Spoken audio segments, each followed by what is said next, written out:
With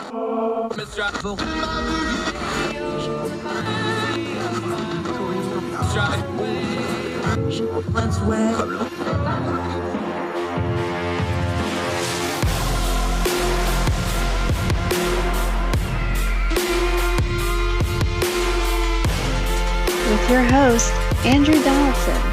This is Heard Tell.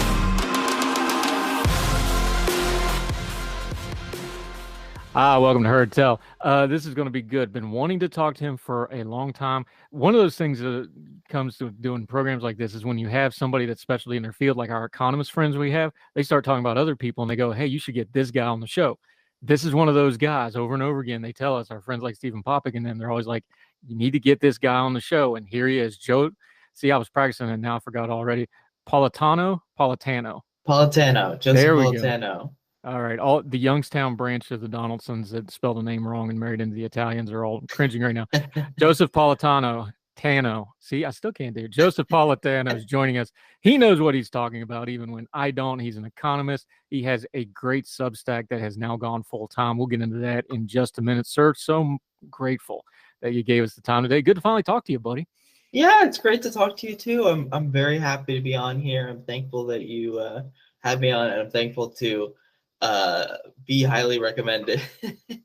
It's quality people recommending you too, I promise you. He's got a Substack, Prikitas Economics. We're going to be working off that a lot. We're going to link to all this. Make sure you're reading it. Make sure you subscribe to it. It has a free side and a subscription side. The free side enough is you just need a spoon to get through this stuff. I actually want to start right there with you though, because every time I have an economist on, I always ask them a variety of this question. When you sit down to look at it, because economics, it's such a math-heavy discipline. It's such a wonky discipline. It's got so much terminology. There's a lot of theory involved in it. When you sit down to write something and you're just writing it for the average person to read, where do you get into this stuff at? What are you looking at? Because you don't start out with a math equation or the Laffer curve or GDP. That's not where you start when you just sit down to read. What are you looking at? Are you looking at like, oh, there's this cost of living thing, or, oh, there's this economic indicator and I'm going to explain it? Where do you start when you're trying to communicate something like economics to folks? Yeah, I have a bit of a non-traditional background in that. I don't have a PhD right now, don't have a master's degree. And so I think it gives maybe a little more flexibility to me and how I address things. When I think about what makes economics important, what makes it special, is that basically everyone, really, whether you want to or not, participates in the economy every single day. And so if you work backward from, people's participation, people's experience, and then you can say, here's, maybe how you feel or something you might have noticed or something you've heard in the news. Here's the data surrounding that, and here's the narrative that I'm going to put in air quotes, like actually true here. So a lot of the pieces I write is like, here's something you might have heard in the media. Here's, either my spin on it or what the data actually says or how people are misinterpreting things. And I think if you start from that base of like, hey, this is how it affects your real life experience, your real life understanding of the economy, it works a lot better. And I think a lot of the concepts, the math, sometimes it's just to present the concept in the least biased, most clear way possible. Sometimes it's a little gatekeepy, but in that ideal scenario, you can condense the math into just explaining, the concepts. Okay, the marginal propensity to consume is if you get X amount of dollars, how much of it do you spend? And that if you work from that, people understand if I got a raise, how much of it would I spend? That's a simple thing to communicate. And you could work from there on, well, we think when housing prices go up, people spend some, but a limited number of it out of that. And that builds, you're building up the understanding. So it's an interesting point you raised, because we talk about this in journalism a lot. Part of the problem with some of journalism now is everybody goes to the same schools and they have the same internships and they all work at the same places and they're all trying to work at the same places in this. You can talk about that in any walk of life, any discipline. It becomes kind of a funnel because everybody kind of ends up doing the same thing. You talk about it in whatever discipline you want. Is that a problem in economics? Is there just a little bit too much sameness where they're taking the same academic paths, they're doing the same career paths, and then they either go work in finance or they go work in the government, and then that it becomes a pawn to king four thing where it's like, well, your first move kind of sets up everything else that happens from there. Does there need to be a little bit more variety in who we get into economics? I'm sure that's true in all career fields, but it sounds like that's something that could actually be done here, where when you kind of start to lose the practical side of it, because it becomes a pipeline for a career path, right? Yeah, I think there's something to that in, the academic demands on people who want to be full-time professors, want to do research, are really crazy.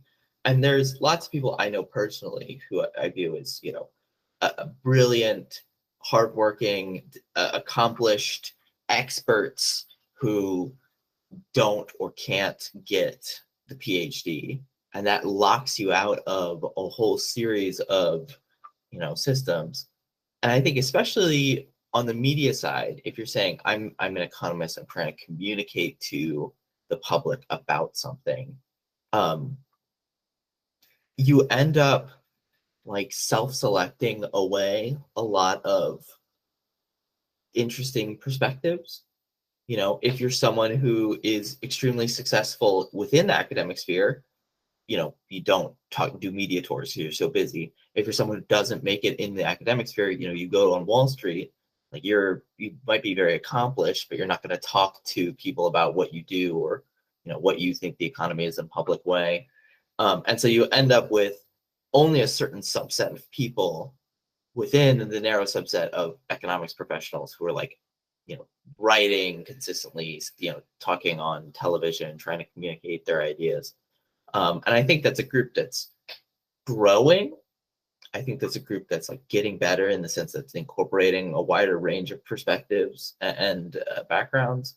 But I do think there's like a bit of a problem whenever you're trying to, communicate economic concepts. I still think it's funny that like people instinctively associate economists with like, stockbrokers, investors. That's their mental model of like, oh, I shouldn't, I wouldn't take advice seriously from somebody who is a stockbroker or works for a major investment bank. I'm not going to take an economist seriously either. And I think that speaks to like, these are the kind of people that are getting self-selected into the media side of economics. This is the outward facing perspective of people who aren't in the industry, aren't experts, and it's not an accurate portrayal of what academic econ research is like, what econ writing is like, what people in econ are interested in, or where they come from. So that's a long-winded way to say yes. I think that there is a bias problem in how economics is structured and how it shows itself to the rest of the world. All right, and we're going to do some banging on some of the professional economic folks later on as we talk through some of these issues. But to be fair, what's the economic literacy of the American people right now? We have all this technology. We have the ability to look up anything we want. I think COVID maybe changed it a little bit where people, at least they know what a supply chain is now, where they may not have known things like this, which is, it's bad that it happened, but it is a good thing. The running joke when I first got into media, people was like, well, the only time you can talk about economics is Christmas and if something bad happens. That's the only two times the media wants to talk about economics. I think we've kind of broken that a little bit. But from where you sit, let's put it on us, the people, the regular folks too. We don't do a great job of keeping ourselves informed on economic issues. And then when the crisis comes, we're not sure whether the person on the TV screen knows what they're talking about or not because we didn't do our own homework. From where you sit on that side of it, where do you think the economic literacy of the American people is right now today in the year of our Lord 2022? The way I tend to think about it is like anytime you ask people these broad questions about the economy, they give like terrible answers. I saw there was a great little study done by somebody at the IMF, and I'm going to kick myself for not remembering who the author was. He basically was polling members of general public and saying, hey, if this thing happened in the economy, what would you expect it to do? You know, if they raised income taxes, if they raised government spending, if they raised interest rates, blah, blah, blah. And it's very funny to me because a lot of them were like completely counterintuitive to what, you know, the experts saying. So if they, guy asked, if they raise interest rates, what do you expect will happen to inflation? And the answer from the majority of the general public was, oh, inflation will go up, which is, you know, the opposite. It's intended by the Federal Reserve when they raise interest rates to lower inflation. And similarly, if they raise income tax, what's going to happen to inflation? Most people said it would go up. And that's like, you know, if it's a fiscal shock like that, you know, we're saying taxes are going up, expect inflation to go down. But by the same token, I think because people are forced to, because they experience it every day, they understand, you know, their situation very well. And that's a form of economic knowledge, even if it's not like, you know, macro, you know, big picture macro, being able to explain, you know, what the marginal propensity to consume or whatever it is.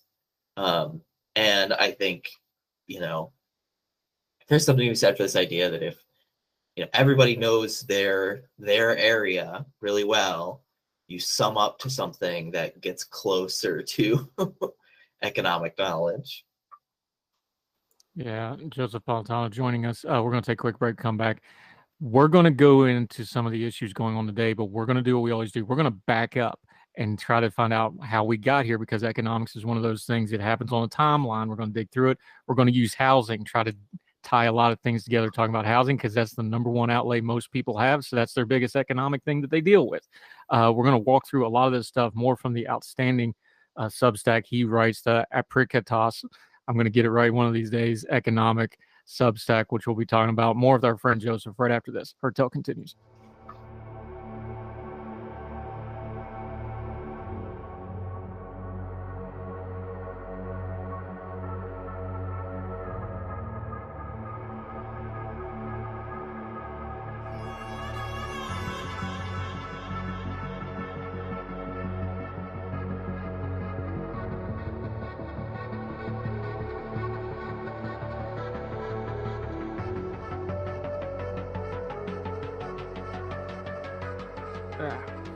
Welcome back to Heard Tell, continuing to talk economics. Our friend Joesph Politano. See, I've been practicing it during the break. Here, one of our core things on our program, and we say it over and over again, it's one of our core values. Things don't happen in a vacuum, they happen in a sequence. So it seems like when we were in COVID, everything is just COVID and pre-COVID. Now it seems like everything economic is like, well, since COVID, but that crushes our perspective down. That doesn't give us the full picture. You did something in your latest Substack letter. You went back to 08. And of course, you can go back as far as you want. You know, 08 is because of what happened in the 90s. 90s is because of what Reagan did. Reagan is because of what happened in the 70s. You can go on and on and on and on with this stuff, but let's just make it a bite-sized piece. 2008 and the last housing crisis, the Great Recession, whatever you want to call it, to COVID, to today. Why did you draw that line? Because I think it is important. COVID was a unique thing, but it also happened in a sequence of events. And I think going back to 08 gives us a little bit of perspective. Why did you draw that conclusion? Because I think it really works to give us a little perspective here. Yeah, I think there's the 08 housing narrative is obviously very sprawling. And I think there's a lot of ways you can approach it. And I think putting aside all of the financial end of it, so the financial crisis, the shadow banking system, you know, the mortgage-backed securities crisis, let's just talk about the housing, capital H housing market, you know, building residential homes. I think there's this argument you had in like the 90s, 80s, and maybe a little before. You know, you had some cities that were more expensive, some cities that were relatively cheaper. The gap between them was, you know, decent, but it was bridgeable. And because, you know, the economic growth, economic opportunity was less concentrated in the US, it wasn't that big a deal. People generally were able to move more. You're able to put down homes easier than nowadays. But over time, especially in the late 90s, early 2000s, in the wake of the 2001 recession, you have this concentration of like, okay, New York, Los Angeles, increasingly at that time, San Francisco, and a couple other cities, very, very expensive. But by the opposite token, if you are the kind of person that can move to those cities, can get a very high paying job and can afford it, it's extremely lucrative. If you are the kind of person who can't get that kind of high paying job, it becomes a significant burden to try to live in Los Angeles and New York, in these very expensive cities. So people leave. They move to Phoenix or Vegas or Miami or Atlanta, these places where construction is much easier, prices are cheaper, economic opportunity is maybe a bit worse, wages are maybe a bit worse, but it's not like a disaster. I've been to Phoenix, it's a nice place. The 2005, 2008 period, when interest rates are rising, then you have the crisis basically choked that end of it off. So you have people in Los Angeles who are moving to Phoenix. That's like the outlet valve for housing demand in Los Angeles. When interest rates start going up, and housing demand started creating, the construction in Phoenix started cratering. And then obviously when the recession hit and unemployment spikes, you have massive foreclosures, demands just totally collapsed. In the wake of that, we basically never recovered, the housing production that we had, even in, the pre-2008 period, where you weren't building in Los Angeles or San Francisco or New York. You weren't building expensive cities. You're doing like second best construction in Phoenix and Atlanta and Vegas, etc. We didn't even recover that fully. And so you have this national housing shortage that's very acute in the superstar cities in New York and San Francisco, where housing's really expensive because these are the only places that are hogging these like massive economic opportunities. And then the pandemic hits. And the narrative everybody has about the pandemic, initially is about how chaotic it was. I think people forget that like everyone was panicking those first few months. And there's these great stories from like these housing companies where they're like, oh, we're laying off everybody, because they expected another 2008. And then a few months later, what people realize is like, okay, everybody's moved back home. You have this massive negative demand shock. If you were in these really expensive cities, you suddenly went, well, I'm stuck at home in my very tiny New York apartment, and I have to spend 24 hours a day here. I hate it. So you leave and you go to Phoenix or Atlanta, like I was saying, these smaller cities where it's less expensive. Especially in Florida and Texas nowadays. So it's like Houston, Dallas, Austin, Miami, and some of the other areas there. And so you have this really interesting dynamic where, because of the pandemic, you have this construction boom in areas where previously were less desirable comparatively places to live, where people didn't want to move because they were worried about the lack of economic opportunity or whatever. And so the point I was trying to make in the piece that I wrote recently is like, it's a very weird moment because you don't really know what to expect. Like maybe work from home is permanent and you have all of these people who used to work, in tech companies in San Francisco, and now they're working remotely from, Vegas or whatever. Or maybe it reverts back, people are coming in 2 days or 3 days of the week into the office. So they still want to live in San Francisco, even if they're doing some stuff remote. Maybe these smaller cities, I think Raleigh's a good example, like they kickstart their own industries. Raleigh has a tech industry that's arguably as good as anywhere else except San Francisco. And, we're seeing companies moving to Austin, to Miami, to these cities that have been growing in the last few years.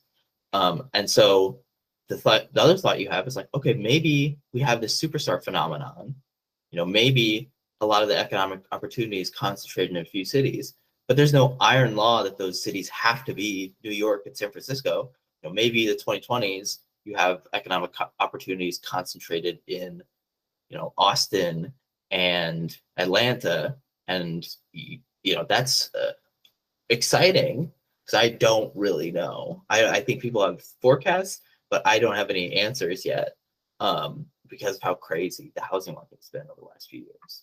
Yeah, one indicator that you did touch in on the piece was the less expensive, because when we talk housing, everybody thinks home ownership. They put those two things together, but housing isn't just home ownership. You talk about rent too. And one of the numbers that is really interesting in here, and you didn't even have a good answer for it other than look at this number. This is really interesting. Those mid-size and smaller cities that are developed, take New York and LA out of it because they're always going to have built-in advantages, because New York is where most of the immigrants in America wind up in New York, and LA is where everybody flees New York and moves to LA. So they've got built-in stuff. They're always going to be the two big cities no matter what happens. And San Francisco has so much money, it's almost an outlier. You mentioned a place like Seattle. Their tech boom was about 10 years ahead of everybody else's because of Microsoft. What happened there where everybody went rushing in there for the high-paying jobs? There's no housing.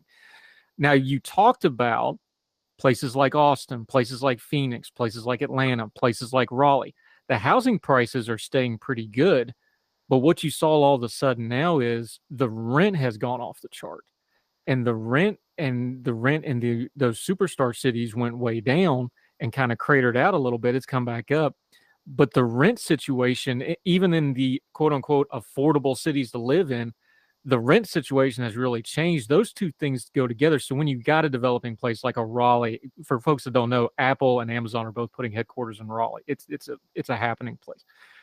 Pittsburgh's becoming tech. The Lehigh Valley, which used to be, that was Bethlehem Steel, that's becoming high tech now.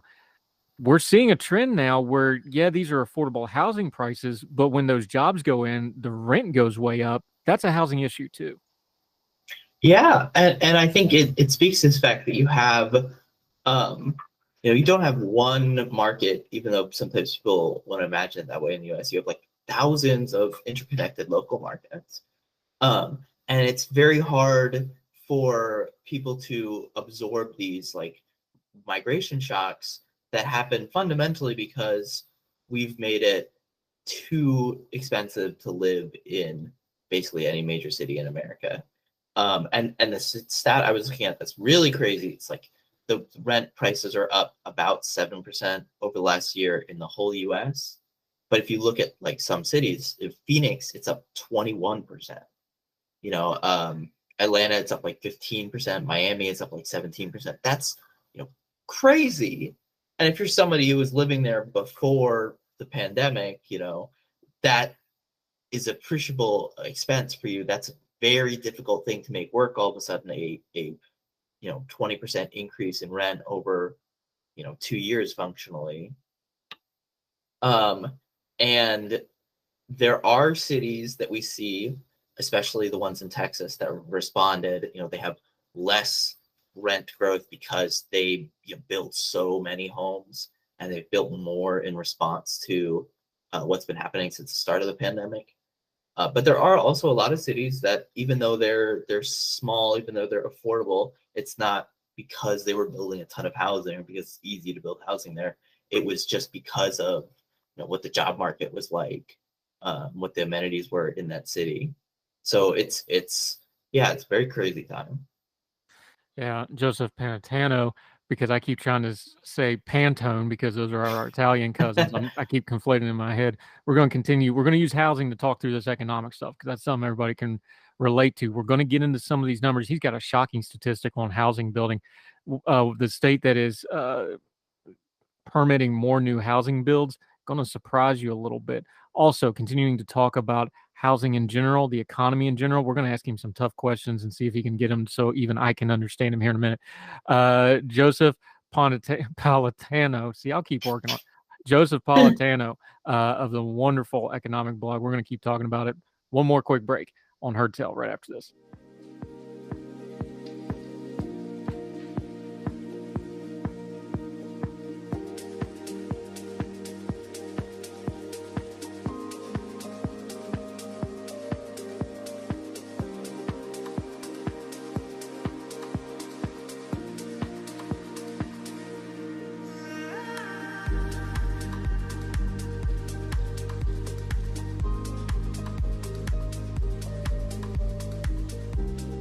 Welcome back. We are talking economics with our friend Joesph Politano.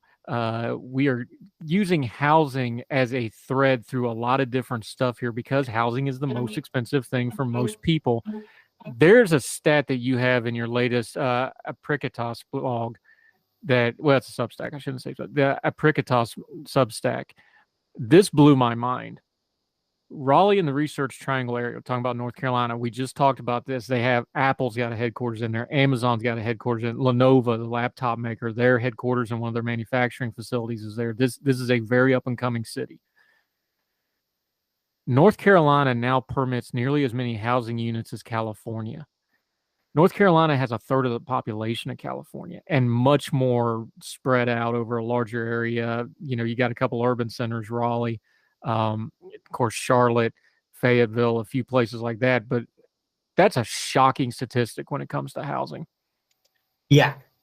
And I think it should speak to how absolutely terrible California's housing shortage is and how little they build compared to basically any other place in America. You know, they have 40 million people and they build like as many as, like you said, North Carolina, South Carolina, about the same number. So we're talking 8,000 permitted units a month versus like a little over 7,000 in North Carolina. Those numbers, you know, bounce around pretty frequently.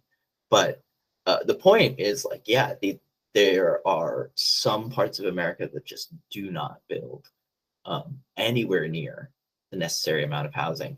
And the other critical thing to think about in California is like, it's not just they don't build enough housing, it's that there's basically no supply response in total. So if you look at like since 2017, the pace of home building in California hasn't moved. And if you've talked to anyone in California since 2015, you know that prices have gone up, you know that rent's gone up, you know it's gotten more difficult to live there. And there isn't this response of, even if you're not building enough, you'd hope prices go up, you'd hope more suppliers enter the market, you hope more construction happens. That just doesn't happen in California. And so we're talking about that, like the outlet valve is Phoenix, but the other thing is eventually it becomes a competitive advantage to try to move whatever you can out of the most expensive areas, just to save on cost. It's hard to employ people in San Francisco, in Los Angeles, because it's so expensive, very much like a Yogi Berra. Nobody goes there because it's so crowded, Nobody wants to live here because it's so expensive. But it's true that you see people moving out because of the prices. And we're in a situation now where like the Texas and California, Texas alone builds twice as much as California. And Texas has 10 million people less. Florida builds functionally as much as California before the pandemic and now significantly more after. And that's like crazy. And so if you want to talk about where the economic growth is in this market, where the actual construction is, it's not in these like really big cities anymore. It's not in California, which I think is sad, because there's lots of people who understandably would want to live in California, and there's a lot of problems that develop when you don't build for the amount of demand there is in the state. Yeah, and let's break this down for folks. There's a reason housing is such an important economic indicator. When you build a house, and the number varies a little bit, but it's something like 25, 26 separate trades go into building one single house. So that's dozens and dozens of people that are subcontracting. That's on top of the dozens and dozens of people it takes to build the home. That has entire supply chains behind them. Building a home is a huge economic ripple. That's just one home. So then when you get into these areas like a Raleigh, where they're building them by the hundreds at a time, that's a huge pipeline of economic activity, not just for the home buyers and the home sellers, but all the tradesmen, the contractors, the inspectors. Then you have the secondary folks, the termite inspectors got to go look at the house, right? Things you don't even think of. There's so many tentacles to the housing market of building homes. So when you stop building homes, That's why it's such an indicator of economic activity. And when you're building a ton of homes, the reverse is true. And that's why you, as an economist, that's why you watch that number so tightly, isn't it? Yeah, and if you're thinking about like how do people feel about the economy, it has a lot to do with housing markets. How confident they are depends on, what the housing market looks like, and vice versa. More confident people are more likely to go out and say, I'm, willing to buy a house here. And the interesting dynamic that we're talking about here, where like people move from Los Angeles or New York to these other places, that only happens when people are very confident about their economic state. Because you're talking about moving halfway across the country, try to buy a house, get a new job. You got to be in a really good place to make that bet. So that's a really important economic indicator, and I think it says a lot about the U.S. labor market. Putting aside the work from home trend, that we just had this supercharge of people who were confident enough to move across state lines, in 2021 after the initial pandemic shock. What's the economic indicators for interstate movement? Because people love to use those numbers. They use them in a political sense, like, oh, look, everybody's moving to a red state. That some of that's true, but there's other things. LA is always going to have people moving to LA because it's LA. It's got built-in stuff. Then you have blue enclaves in red states, like in Austin, places like this. Are those numbers really viable? We use them politically and talk about people voting with their feet and all that. But those kind of numbers can also be a little misleading because, like you said, we don't have one. This is a great line, by the way. You ought to trademark it. We don't have one housing market. We've got 10,000 little housing markets, and every one of them has their own little story. How do we parse that out? Because that's look, we're going to see that headline again. Every time we have an election, we have that headline of everybody's moving to the red states, everybody's fleeing the blue states, or vice versa. How do we parse through that with some actual data and numbers? Because, yeah, it's kind of true, but it depends. Yeah, it's really hard. So unfortunately, there's the thing you learn in this business is that whenever you want a data point, it's going to take 5 years for it to be published, and then nobody's going to care. So like the most comprehensive stuff comes from the IRS because people have to file their taxes. So if you move, at any point during the year, and you're filing taxes from a new location, the IRS catches you, but they don't publish that until years after the fact because, to protect people's privacy and to give them enough time to let everybody file. What you can look at is like the postal service address changes. So people are calling the postal service and saying, hey, I'm moving from here to here. Can you change my address? Can you forward my mail? That saw the big upturn in 2021. My friend Paul Williams has done some really great research on this, talking about the places people were moving to and the supply responses or lack thereof in some areas. So, lots of people moved to Boise, lots of people moved to Montana, lots of people moved to Denver. These like mountain lion cities, I like kind of cute way to call them. Those places built maybe a little more housing, but it's not a lot. It's really, a lot of these places in the South, and in particular Texas, I think I really can't understate how crazy it is, the amount of housing that gets built in Texas. Yeah, I think it's hard to say like what policy is driving this beyond, the housing prices are cheaper. Because if you're looking at it too, it's like people are moving to Texas, but they're mostly moving to Austin, Houston, Dallas, the suburbs thereof. So are these people who are more conservative? Probably not. It's probably more so people who just couldn't afford what they were at before, people who are maybe lower income Californians who are moving out of the state. I think that's less a political statement about California and more of an economic statement about, the specific housing policies in California and in Texas. Like, I think if you had, maybe Austin is a possible example of this happening in the future. If Austin inherited Los Angeles's housing problems, people would leave it for the same reason. Austin builds a lot more than Los Angeles right now, but it's possible. And I don't think there's anything from the state government in Texas, except for the fact that they're willing to preempt local zoning a lot more than in California. It was a long-winded way of saying this, but when we think about people moving, we think about people like searching for new opportunities. One of the favorite things I read from Professor Leah Bustan in her book about immigration economics is if you look at immigrants to the US, they earn more than Americans over time. And the reason for this is not because they are, innately special or you're self-selecting the best and brightest purely from these countries, but actually because when they get to the US, they go, okay, what's the biggest opportunity place that I can move to?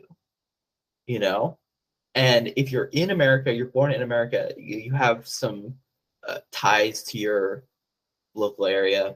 Moving is really difficult. I've tried it a few times. It's not fun. People understandably don't want to do it that often. And so if people stop moving, across the country, economists get worried about dynamism. They're saying, okay, well, if people are stuck where they are, that's not good for long run economic growth. That's not good for people's wages. That's not good for ingenuity, investment, and so on. So, the idea that people are moving again is, I think, very important.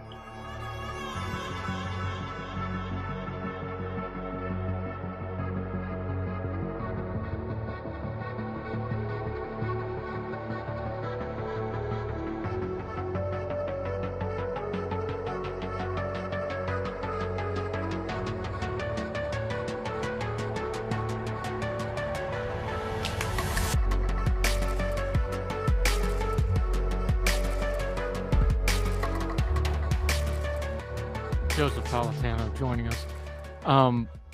Did we learn anything? Because we're getting away from the pandemic now. Like you just made the crack, and you're only half joking. You're saying like, well, it takes 5 years to get the data point out that you really need. We're not 5 years from COVID yet, but we're far enough from it now that we're seeing what the bounce back's going to be, give or take. The service sector is still weird. We have really weird stuff in the economy. We have, like low unemployment and a labor shortage at the same time, just stuff that on paper shouldn't exist. Have we learned anything? And break it into the two parts, both the economist and just the average person, because those are two very different things. I know we all went through it.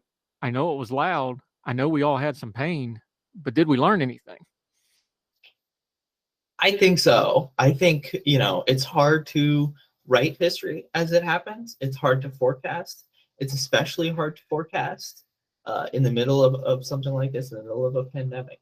But I do think, I'm hopeful that the institutions are going to come out of this a little stronger than they went in. I think the big lessons, if you were to put like in all capital letters, was that the economy was stronger than people expected in maybe late 2020, early 2021. I think there was a very reasonable fear when the pandemic hit, that we were going to have a repeat of the 2008 crisis, which took like a decade before growth came back. Still is leaving permanent scars on our economy, was talking about millions of people permanently out of work for years. That kind of stuff was a nightmare to people. So everyone pulled out all the stops to try to prevent that. And across the world, I think central banks and central governments underestimated the strength of the overall economy because things were so weird during the pandemic, and because we had never had this happen where a modern economy has to interact with these kind of public health issues. And so I'm hopeful that leads to a little more understanding of what the indicators mean. I'm hopeful for the general public that, we talk about this like rational inattentiveness model in economics. That's one of my favorite things because it explains so much. It's like, if something doesn't matter to people, if something isn't affecting people's day-to-day lives, they don't pay attention to it. And then once it does, they pay attention, they learn, and, hopefully they carry that information to next time. I think you saw it with inflation, where lots of people were not worried about inflation. Now we're very worried about inflation. Hopefully, I think learning more about what it means and what it, how it happens and what can be done to fix it. I hope that people get a greater understanding of the labor market. you made that comment about like, how do we have a labor shortage, and unemployment is so low? It's like, well, there's the two sides to the same coin here. If companies are struggling to find workers, it's because workers' bargaining positions are so high. It's because you have such a strong labor market. I'm hoping people appreciate that a little more, and I'm hoping that people can now recognize what a better future labor market could look like. Throughout the mid 2000s, 2010s, we really had like a very weak labor market in the US. People forget like the 2001 recession and its aftermath was called like the jobless recovery because there weren't that many, the job growth was really weak.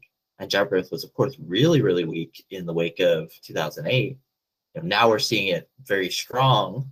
So I'm hopeful that policymakers, can see that and learn from it. And the last thing I'll say is like,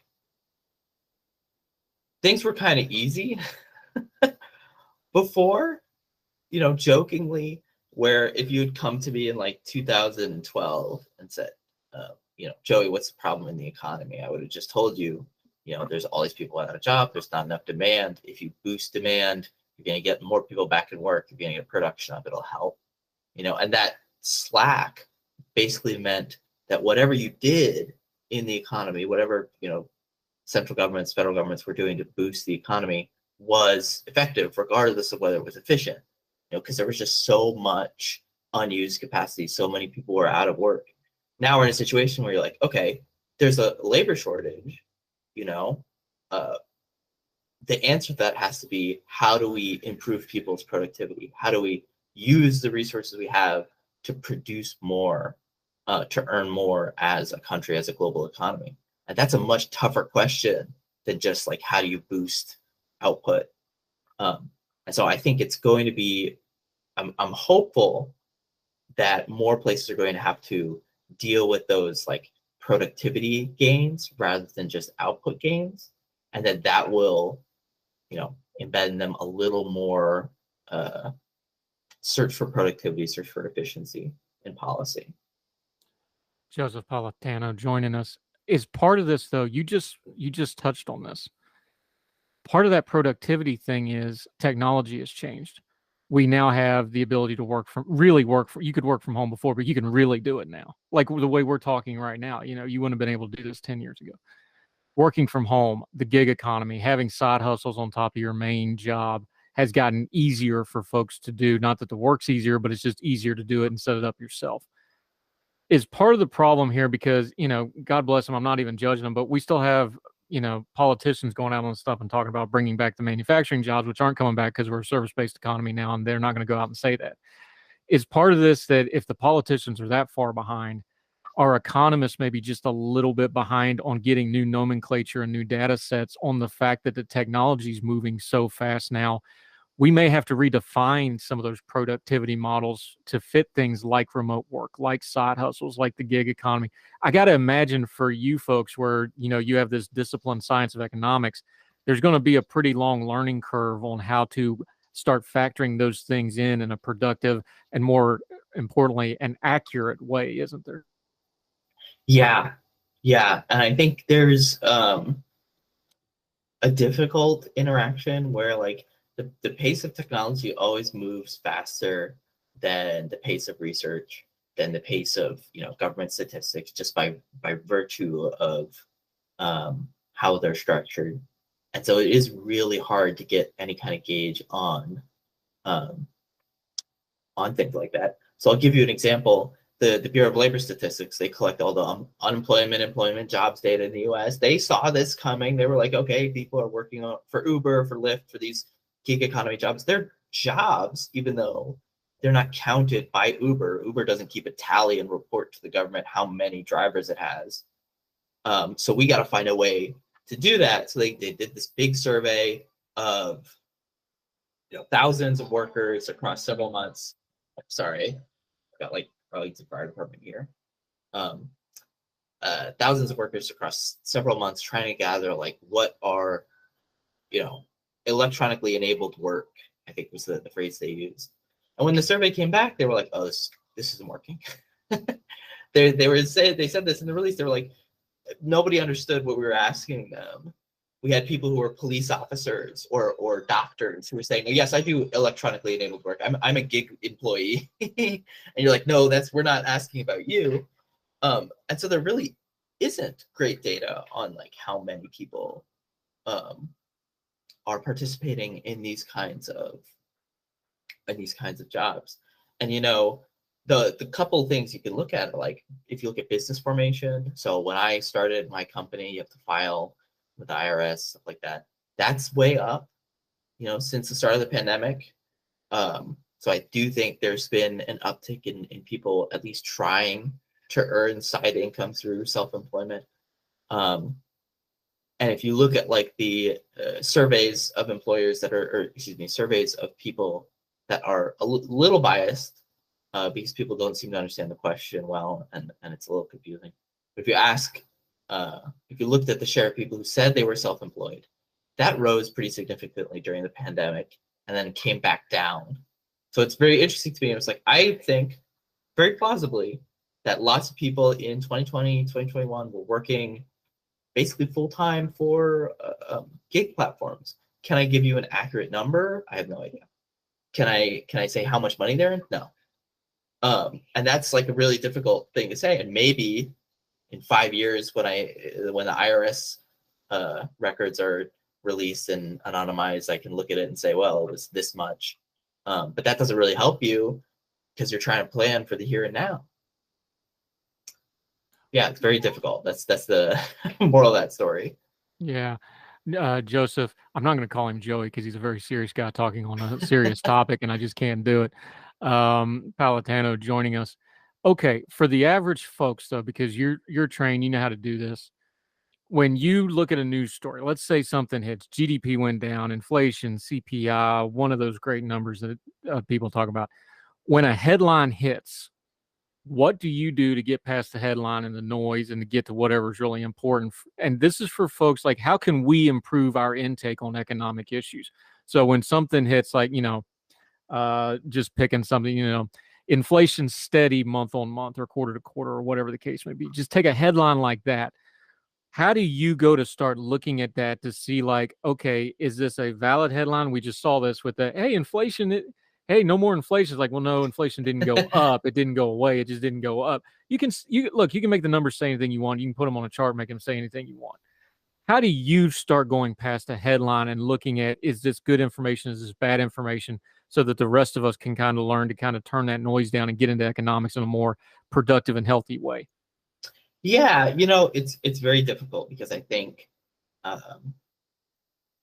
the incentives in my industry, the incentives in the media industry are still very click biased, so a lot of the pieces end up just being headline number, immediate reaction, and then links to other stories that have been done.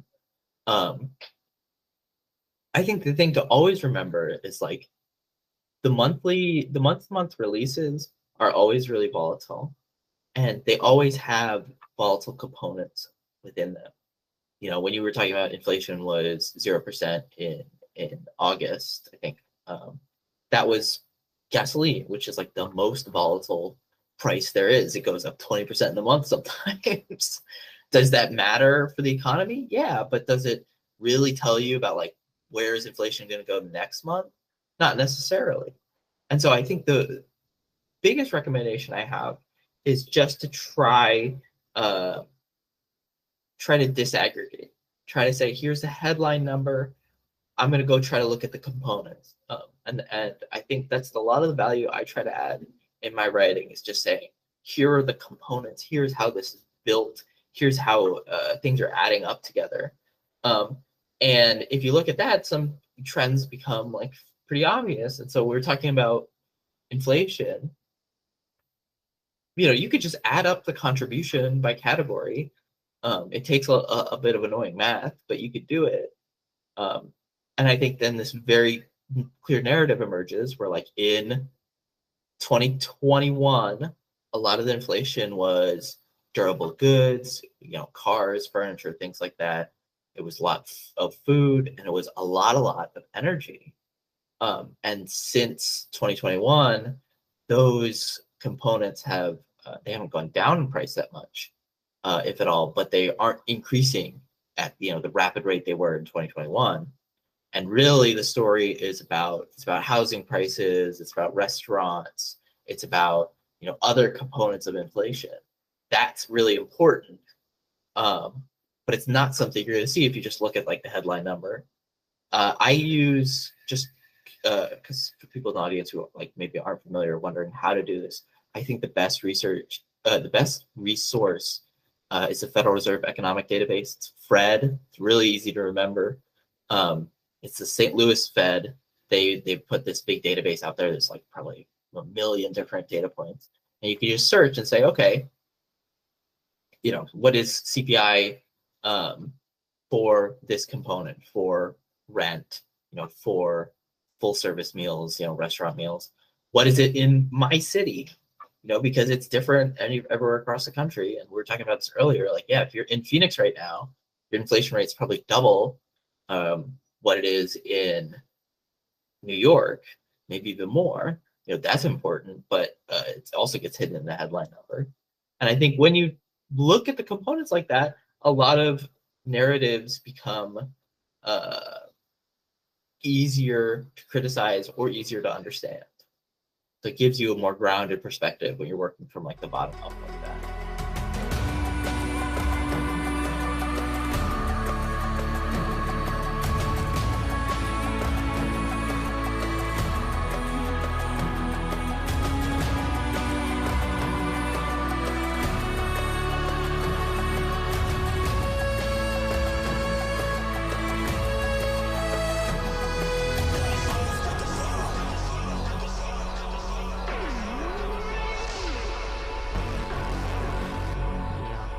Joesph Politano joining us. Let's talk about that bottom up real quick, though. Is there something to be said that the American psyche, I'm just talking about generally here, whether it's politically, cultural, do we not have a handle on what our economy actually is right now? I said it offhanded, but I want to dig into it because I feel like I just skipped by. Our Joe Biden does this every third time he talks about the economy. He's still, because he's an old school guy, he still talks about we're going to get these manufacturing jobs back. And no, you're not. And people, when they stop and think about it, understand no, you're not, because it's very different, because they still, in their minds, may think open heart steel furnaces with thousands of people and don't realize those are dozens of people running computers now. It's a whole different thing. We're not a manufacturing economy anymore. We're a service-based economy. Economically, if you did that as a research paper, that's a vast difference. But psyche-wise, I don't think Americans have changed their mindset to understand that. I think that might be part of the problem with how we discuss these things and our expectations and how we think of this is like, maybe we just don't really understand what our economy really is right now. Is that a fair way to look at it? I think so. I do think people, if you look at it right now, so manufacturing share of employment, it's like 8%. So you're saying less than 1 in 10 workers, which means functionally like 1 in 20 people, because about half of people either too young, too old, or parents that are otherwise out of the workforce. 1 in 20 people work in manufacturing in the U.S. And that number has been trending downwards as a share for decades because of exactly what we said. It's been trending downwards globally, and for some of the same reasons that like in the 1900s, the share of people who were working on farms was trending down globally. I do think there's like a rhetorical ideation for it because it's very concrete, very impressive. I like to think of it as like it's a very physical deliverable here. If you're saying I've built a factory or we've opened this new, plant, it's a lot easier to point to than it is to say, hey, this new office building came in or this new tech startup happened. And the tech startup or the office building might be a bigger deal for, the actual overall economy. It's just a little less glamorous. I maybe am not as pessimistic as you are here. I think that there genuinely has been maybe starting in 2001, like the 2001, 2008 recessions, especially, were horrible for U.S. manufacturing. In a world in which those were avoided, which, like, yeah, if we could avoid every recession, that'd be great. But those ones were especially bad for manufacturing. In a world where those are avoided, maybe, we're talking a similar share of employment, or maybe even a lower share of employment, but that, like, output is better. That, like, the U.S. maybe didn't lose the semiconductor race to Taiwan. That maybe, a lot of these high-tech manufacturing processes occur domestically, and that's a big value add. But yeah, I think people sometimes have this, like, misunderstanding. Like, this is the joke I always make is, like, check the summary statistics, by which I mean, like, yeah, if you're looking at saying, oh, this is a big deal, manufacturing's coming back in the US, lots of manufacturers are hiring nowadays, or, like, their demand for workers is really high. That's, like, an important story. But, like, put in perspective, the amount of jobs that restaurants have lost over the last few years, much higher than the amount of jobs that manufacturing has gained. And now some of those restaurant jobs are, I would actually say most or all of that is people who used to work at restaurants now working in offices or in warehouses, doing higher paying, more productive work. But that doesn't get the same rhetorical treatment as, like, if people were going into manufacturing jobs. So yeah, I think there's a long-winded way of saying I think people are maybe a little psychologically biased there, because of how easy it is, how deliverable. I think that I was doing this big piece on inflation expectations. And one of the things you consistently found was, like, the most concrete present things always have the biggest impact. And it's like, well, yeah, duh. But I think that carries over to a lot of other areas of economics as well. It's like, okay, people base their inflation expectations on what their grocery bill is, even though groceries are like 10% of their total spending. People base their expectations of how the economy is doing based on how they perceive manufacturing to be doing, even though manufacturing is not a big share of employment. Yeah. Speaking of employment, Joesph Politano joining us. You decided to do something economically, maybe a little risky, but we're going to support you in it. Let folks know what you're doing, because you're doing this full time now. You got to win in business for yourself, as they'd say in the wrestling game. Yeah. Tell us about the Substack. It's great stuff. I'm a subscriber. I encourage everyone to subscribe as well. We're going to link to it. I've used your stuff on the show a couple times. Talk about your process, though, why you did it, why you found this little niche. And again, I'm just being transparent here. Joey, he was recommended to me by people I trust that we have on, and we talk about economics all the time. He didn't just fall out of a tree. So he's respected by the people that is respected. That's as good of an endorsement as I can give you, brother. So now that I set it up for you, tell folks what it is and why you're doing it and what you're hoping to accomplish. Yeah. So, I've had a very crazy journey. It's just a little bit of background on me. Like, before I was doing this, like before the pandemic, I was working abroad in Uganda. I was trying to do business development work.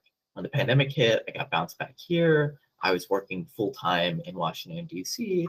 And then, because there were so many crazy things going on in the U.S. economy and really in the global economy, I was just like, well, I think people misunderstand this a little bit.